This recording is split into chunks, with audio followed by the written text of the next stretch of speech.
Alright, so welcome back everybody. For this video, I'm going to be talking about Everdell, about the synergies and the strategies involved with Everdell.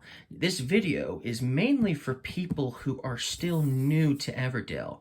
With the Kickstarter that has come out, and many people have gotten their complete collection, not including me, because I ordered the expansions separately, New Leaf and Mistwood. So I'm going to be one of the last ones to probably get my copies of the new Everdell stuff. But for those of you who are new to Everdell, who have just recently gotten the complete collection of Everdell, this is going to be mostly for you guys, because you're still new to Everdell, and you've probably noticed there are cards in this game you absolutely love, and you want to put into your town. And there are many times when you don't get those cards. Maybe the first time you found all those good cards you liked and you put them into your town. But then the second game you played, you got tons of cards you didn't like, and you couldn't find the ones you wanted the most. So this video is to try to help you guys understand all of the cards in general, and that the fact that every single card in Everdell is actually very useful and very helpful if you know the right way to use them, if you get them at a certain time, that kind of thing. Now, of course, many avid Everdell players, especially if you're an avid Everdell player, many of you will try to go for cards that are going to get you these special events. And that is an honest, good strategy, and many avid players will do that. They might not normally go for the Ruins or the Historian, well, definitely the Historian, but they might not always go for the Ruins. But hey, if this was one of the special events, they're going to definitely try to put this into their town. So that's the same thing with all of these. So depending on the special events, players will try to go for certain special events by getting, the Judge and the Queen, for instance, or they're going to try to go for the Inn and the Bard if this was one of them, And so that's what they're going to try to do. Now, we're not really going to delve into the fact that these are in the game, because I'm going to be talking about all the cards in general, okay? Now, I'm not going to talk about the legendary cards. They will not be in this video, because the legendary cards, there's only one of each card. So the chances of you even getting one is still slim to none, considering the deck of cards is just, so big. But it is going to include the cards from Pearlbrook and the extra cards, since there's more copies of those anyways. So without further ado, let's start talking about Everdell, their synergies, and their strategies. Now, let's see if I can bring the camera a little closer so I don't have to bring my hands up all the way to the camera. Okay, so I'm going to talk about the cards that mostly focus on letting you draw cards. Because, in all honesty, we all want the cards that we want to put into our town. We want certain cards in our town, and then other cards we don't want at all. And so we find ways of discarding the cards. And of course, there's one spot that's always available in the middle that lets you discard cards for some resources. But then you want to draw more cards. And those basic and forest locations, sometimes there'll be some good ones that let you draw cards. But often the case, especially in the forest locations, you won't always get a forest location that lets you draw lots of cards. And so you're going to be looking for alternative ways to draw cards. So what's the best cards that will help you draw cards? So let's start by talking about them. One of them is the Fairgrounds. This is not necessarily the best card. Another one is the Chapel. Another one is the Post Office. Oopsies, sorry about that. Let's fix the camera. Another one is the Historian.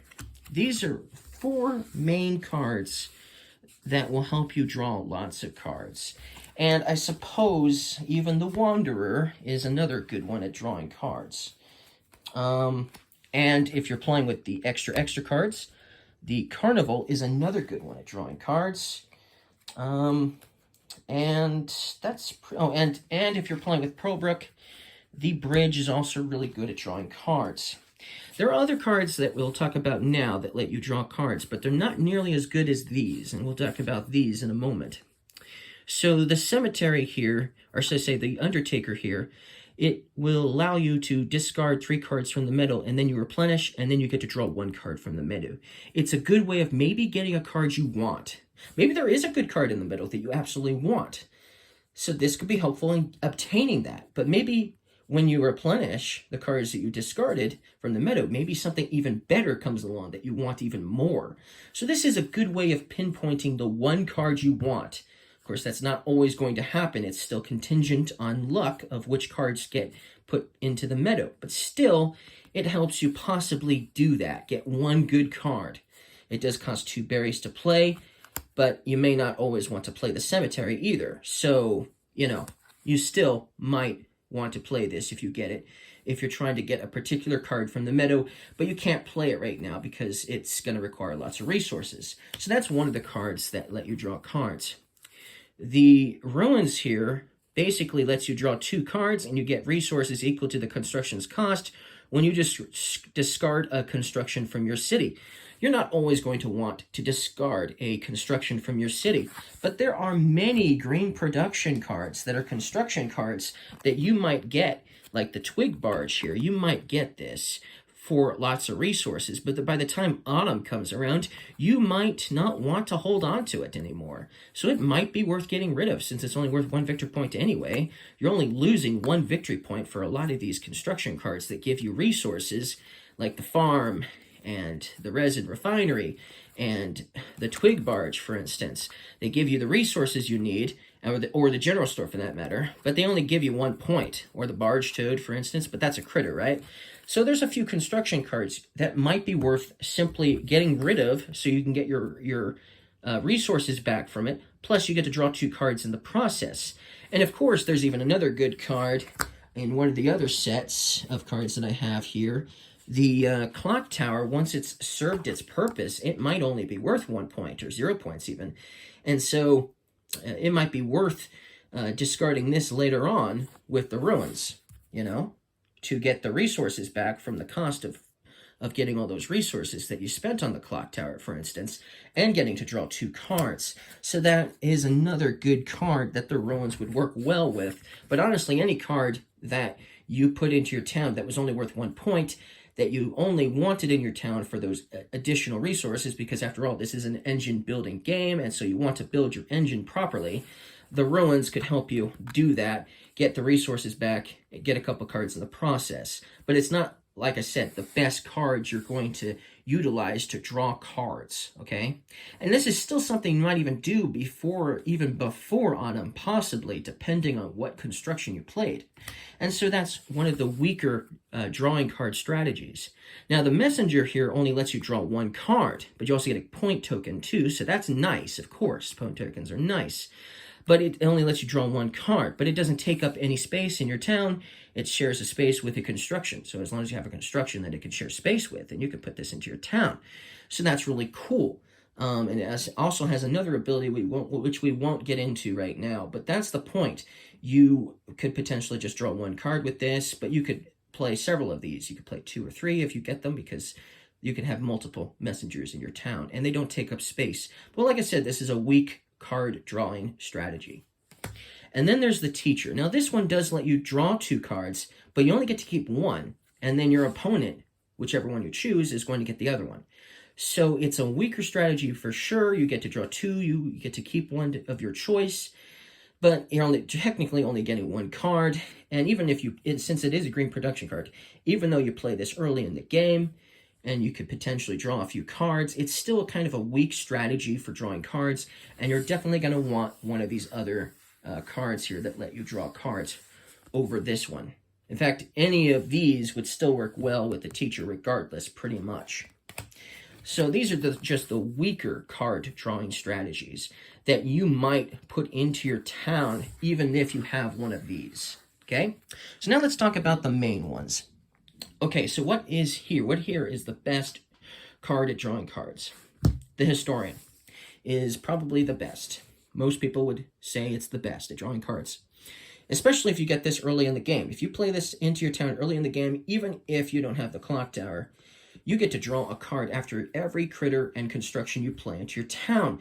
That could easily be 10 cards. By the time the game is done, you could have easily drawn 10 cards with the Historian, maybe even more than that, probably so, especially if it was early in the game, especially if you were playing other card strategies and things like that.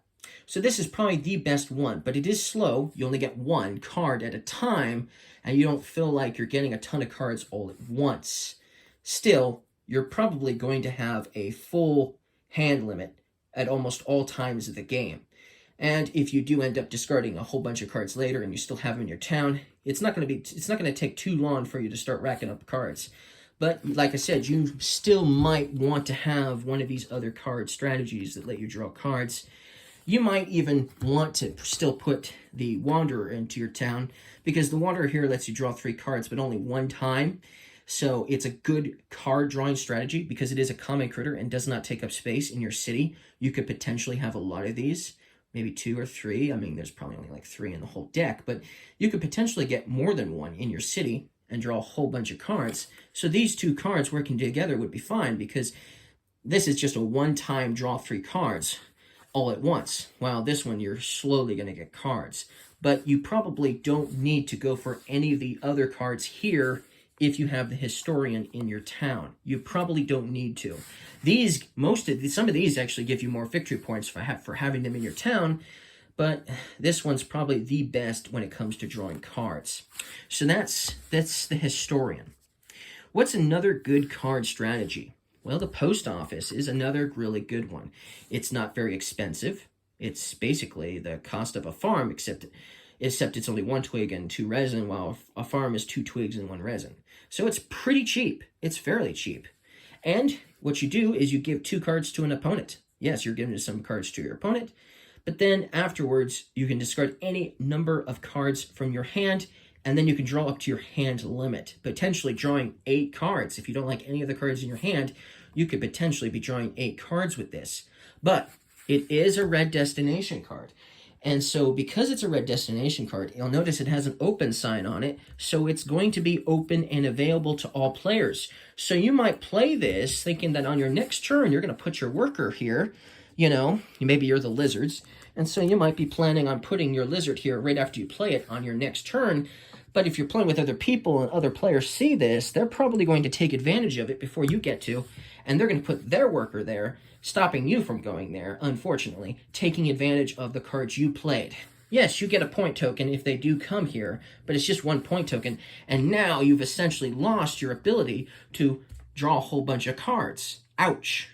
So while this is a good second card, you're going to be fighting for the Post Office.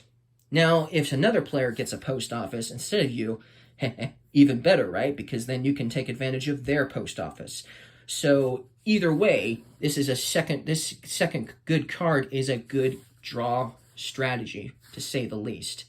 But yes, that's the Post Office, and that's how that Post Office is going to work. Now, another good card strategy is a green production card. The Fairgrounds, especially if you get this early on. You probably won't get this in winter, so that means you probably will only get it sometime in spring or sometime in summer.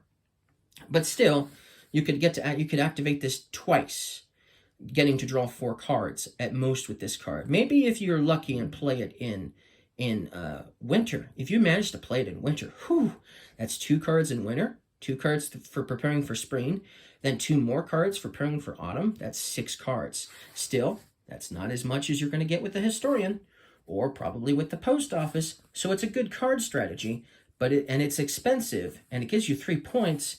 But these 2 are still way better at drawing cards than the Fairgrounds. But it's still a fairly good strategy. And if you get this, you probably still don't need this one or this one. Probably not. Okay? Now, the Chapel is going to be a good one, because not only does it give you 2 points, but every time you put a worker here at the Chapel, you're going to put a point token on the Chapel. And then you're going to get to draw 2 cards for every point token on this Chapel. So the first time you may only get 2 cards, but if you get this in spring, if you play this in spring and you put a worker here, then in summer you put another worker here, you're drawing 4 cards. Then if you put another worker here in autumn, you're getting 6 cards. So how many cards is that? Well, that's more than 10 cards that you could potentially get with the Chapel. That's a really awesome deal. Very awesome. Very cool. So the Chapel is a good one for drawing cards. And if you get this one and you decide to go the chapel route, you could still potentially utilize one of the other cards here, like the Wanderer maybe would be good, or the Fairgrounds would still work for you. It might still be worth going for. But I don't think you should go for both the Historian and the Chapel, because I don't know. Maybe the Chapel and the Historian would still be a good strategy. But these two combined in your town may not be that worth it, in my book. Unless you're just not getting the cards you want, and you're getting tons of cards with these, and then you're discarding tons of cards with these to draw a whole lot more cards. It could potentially still help you out. I'm just stating that you probably don't need all of these cards in your town at one time. It seems like a waste to me to fill your entire town, since you're limited to 15, to fill your entire town with drawing cards, when you should be focused on either getting point tokens, like with the Chapel, or resources, right? Because it is an engine building game. Still, the Chapel is a good one, and because you're also getting extra point tokens with the Chapel, it's very good to have in your town. So, in fact, it's one of my favorites now. I used to ignore Chapel. In fact, I don't think I ever bothered with Chapel or even the post office originally when I first got into Everdell. So you should definitely give these a second chance if you've played the game and you've kind of ignored these two cards here. Okay, so that's 4 of the good cards. Now, obviously, we already talked about the Wanderer. And then if you're playing with the extra cards, the Carnival is a good one because you get to draw 1 card for every green production card in your city. So if you are focused on engine building and you have tons of green production cards, you could potentially be drawing a lot of cards every time this gets activated. If you play this, and it's easy to play because it only requires 2 twigs and a pebble, right? It could potentially be played in winter. And so that means you could activate it once, twice, 3 times. And then maybe the first time you activate it, you don't have any green production cards, or maybe just 1, so you just get 1 card. But the next time you activate it, you might still only get 1 card. So it's not necessarily the best card to get played in winter because of that. But if you play this in summer, you'll likely have a lot of green production cards by then. Probably have it 2, 3, maybe 4 other green production cards. And that means you draw 4 cards. Ouch, that's a lot of cards. And then you get to activate it again in autumn, drawing 4 cards. And then let's just say your hand limit is full now because you've drawn all these cards. You can still utilize it to get some resources of your choice instead, depending on how many green production cards you have in your town. So the Carnival is a good one because it gives you an alternative way of playing it. If you're full of cards, you could just go for resources instead. That's still a good deal. And maybe you just don't need cards. Maybe you got all the cards you want. And this is still worth playing because you get those resources depending on how many green production cards you have in your city. Okay, then we have the bridge here.